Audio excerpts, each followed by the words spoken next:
یہ جو قربانی کا مسئلہ ہے اس کے بارے میں ایک زمانے میں تو بہت منکرین حدیث کی طرف سے اس کے خلاف بڑی جو ہے ایک مہم چلی تھی کہ ختم کیا جائے اس کو. یہ خام خواہ جو ہے خرچ ہوتا ہے بہت بڑا اور ضائع ہوتا ہے گوشت. اتنے بڑے پیمانے پر گوشت ہوتا ہے کھایا نہیں جاتا. اچھا ایک زمانے میں فریج بھی نہیں تھے, یہ بھی نہیں کہ آپ محفوظ کر دیں, گوشت ضائع بھی ہو سکتا تھا. اور بھی چیزیں جو ہے وہ گوشت کی وہ صحیح طور سے استعمال نہیں ہوتی تھی. تو اس کے اوپر بڑا پروپیگنڈا منکرین حدیث کا رہا کہ یہ جو ہے قربانی صرف حج کے موقع پر ہے. میں اس کی نفی کے لیے آج آپ کو بتا رہا ہوں کہ سورہ حج کے اندر جو 2 رکوع ہیں, ایک چوتھا ایک پانچواں, چوتھے رکوع میں بھی قربانی کا ذکر ہے, پانچویں میں بھی قربانی کا ذکر ہے. یہ ایک دم جو ہے ایک جگہ پر جو 2 طرح کی قربانیوں کا ذکر ہو رہا ہے, یہ کیوں ہو رہا ہے؟ چوتھے رکوع میں وہ مناسک حج کے ساتھ اس کا ذکر ہے.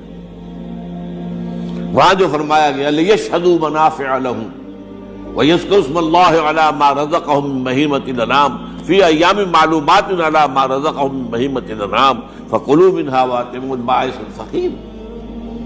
وہاں پہ قربانیاں دو, پھر اللہ کا نام لو ان جانوروں پر جو اللہ نے تمہیں عطا کیے ہیں, اور جو معین دنوں کے اندر دو, فی ایام معلومات, اور پھر اس میں سے خود بھی کھاؤ. اور جو ہے جو جیسے صدقہ کا گوشت ہوتا ہے وہ نہیں ہے, وہ قربانی کا گوشت ہے, اس میں سے آپ خود بھی کھائیں اور غرباء کو کھلائیں, غریبوں کو دیں, مساکین کو دیں. تو یہ پورا حکم آ چکا ہے چوتھے رکوع کے اندر. پانچواں رکوع پورا کا پورا جو ہے وہ عید الاضحیٰ پر ہے میرے نزدیک. یہی حکمت صوم کے بارے میں ہے کہ وہاں جب ایک حکم تکرار کر کے آیا کہ پہلے فرما دیا گیا فَمَنْ كَانَ مِنْكُمْ مَرِيضًا أَوْ عَلَىٰ سَفَرٍ فَعِدَّةٌ مِّنْ أَيَّامٍ أُخَرَ, اگر بیمار ہو کوئی اور یہ یا کہ سفر پر ہو تو تعداد دوسرے دنوں میں پوری کرے. پھر کیا وجہ دوبارہ آ رہا ہے؟ شَهْرُ رَمَضَانَ الَّذِي أُنزِلَ فِيهِ الْقُرْآنُ هُدًى لِّلنَّاسِ وَبَيِّنَاتٍ مِّنَ الْهُدَىٰ وَالْفُرْقَانِ فَمَنْ شَهِدَ مِنكُمُ الشَّهْرَ فَلْيَصُمْهُ وَمَنْ كَانَ مَرِيضًا أَوْ عَلَىٰ سَفَرٍ فَعِدَّةٌ مِّنْ أَيَّامٍ أُخَرَ. کیوں؟ یہ تو ادبی اعتبار سے یہ کلام کا عیب شمار ہوتا, تکرار بلا کسی سبب کے نہیں, سبب کے بغیر نہیں. وہاں کیا تھا؟ وہاں ان 2 رعایتوں کے ساتھ تیسری بھی شامل تھی کہ اگر صحیح ہو اور مقیم ہو پھر بھی روزہ نہ رکھو تو ایک مسکین کو کھانا کھلا دو. یہ رعایت ختم ہوئی ہے رمضان کے روزے کے ساتھ. اب رکھنا پڑے گا روزہ, اور اگر بیمار ہو یا سفر پر ہو تو ٹھیک ہے, دوسرے دنوں میں پورا کرو, پورا کرنا لازم ہے. تو یہ چیز جو ہے یہ در حقیقت کسی وجہ سے ہوتی ہے. بالکل یہی بات ہے سورہ حج کے چوتھے رکوع کے اندر وہ جو قربانی ہے حج کے ساتھ اس کا ذکر آ چکا. اب سنیے یہ جو آ رہا ہے, فرمایا وَلِكُلِّ أُمَّةٍ جَعَلْنَا مَنْسَكًا, ہر امت پر ہم نے ایک جو ہے قربانی کا معاملہ نازل وہ جو ہے فرض کیا ہے. میں نے چونکہ آج شروع میں کہا تھا کہ صوم اور حج میں کچھ مشابہتیں ہیں. دیکھیے صوم کا حکم بھی آیا تھا تو کس طور سے آیا تھا؟ یا ایھا الذین آمنوا کتب علیکم الصیام کما کتب علی الذین من قبلکم لعلکم تتقون.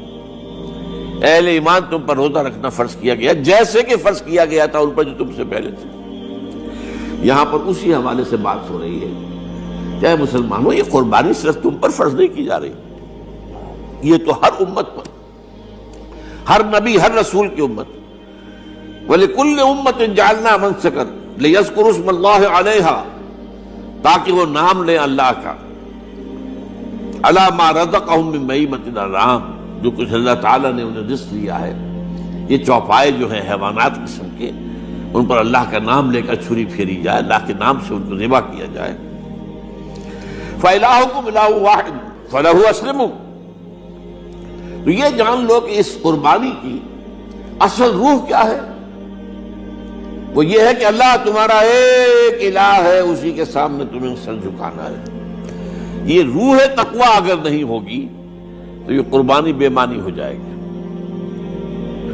نماز و روزہ و قربانی و حج یہ سب باقی ہیں, تو باقی نہیں ہے.